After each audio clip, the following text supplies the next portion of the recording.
Udah. Dah.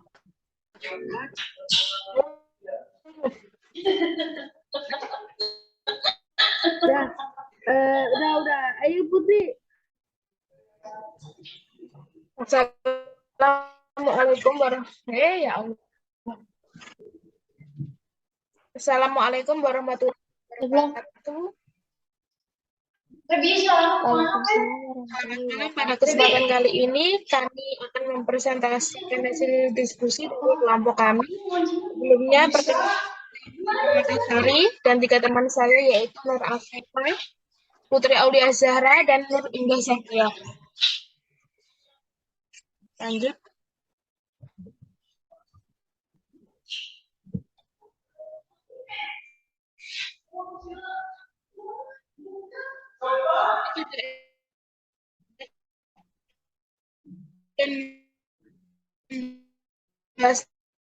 Tentang korupsi yang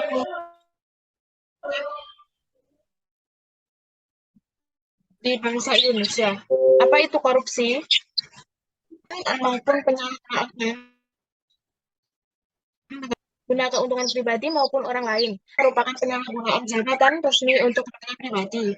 Pengertian korupsi secara gelombang sudah dijelaskan dalam 13 buah pasal dalam Undang-Undang Nomor 31 Tahun 1999 yang sudah diubah dengan Undang-Undang Nomor 20 Tahun 2001 tentang pemberantasan tindak pidana korupsi.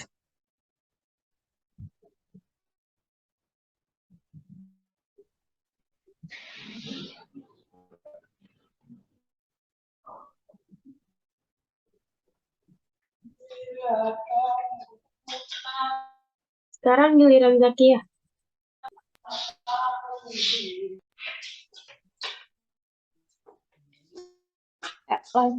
Contoh korupsi yaitu ada 1, memberi hadiah kepada pegawai negeri karena jabatannya.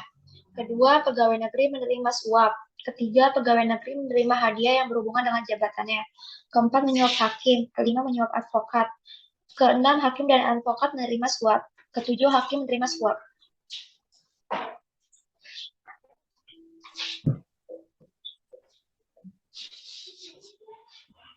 Lanjut, dampak korupsi terhadap suatu negara, yaitu ada 5. 1, melambatnya pertumbuhan ekonomi suatu negara. 2, meningkatkan kemiskinan. 3, menurunkan investasi. 4, meningkatkan ketimpangan pendapatan. 5, menurunkan tingkat kebahagiaan masyarakat suatu negara.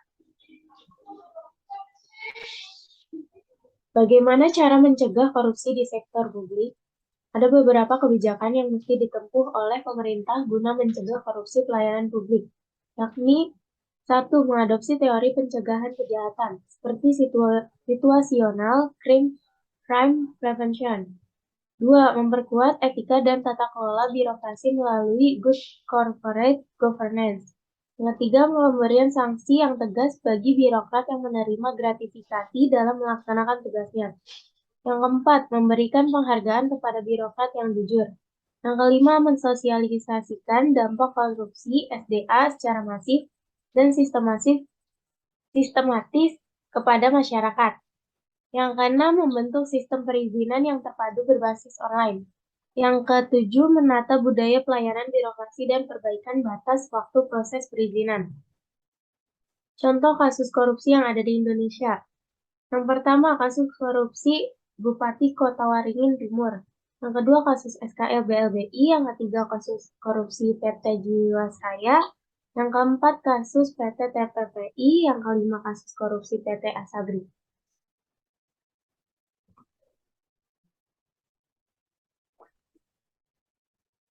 Selanjutnya, upaya pencegahan korupsi.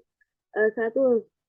Strategi represif, upaya penindakan hukum untuk menyeret koruptor ke pengadilan, membacakan tuntutan serta menghadirkan para saksi beserta alat bukti yang menguatkan. Kedua, perbaikan sistem.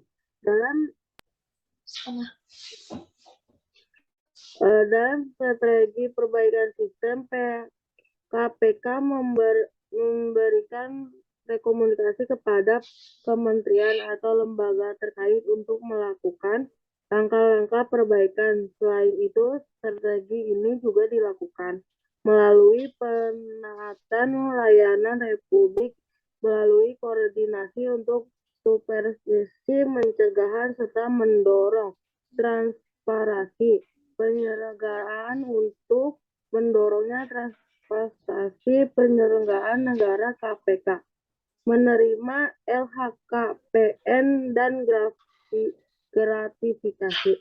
Ketiga, edukasi dan kampanye. Edukasi dan kampanye adalah strategi pembelajaran pendidikan anti korupsi dengan tujuan membangkitkan kesadaran masyarakat mengenai dampak korupsi, mengajak masyarakat untuk terlibat dalam gerakan pemberantasan korupsi, serta membangun perilaku dan budaya anti korupsi.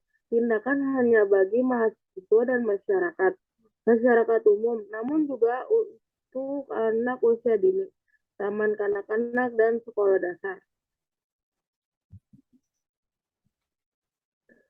Sekian dari kelompok kami. Wassalamualaikum warahmatullahi wabarakatuh.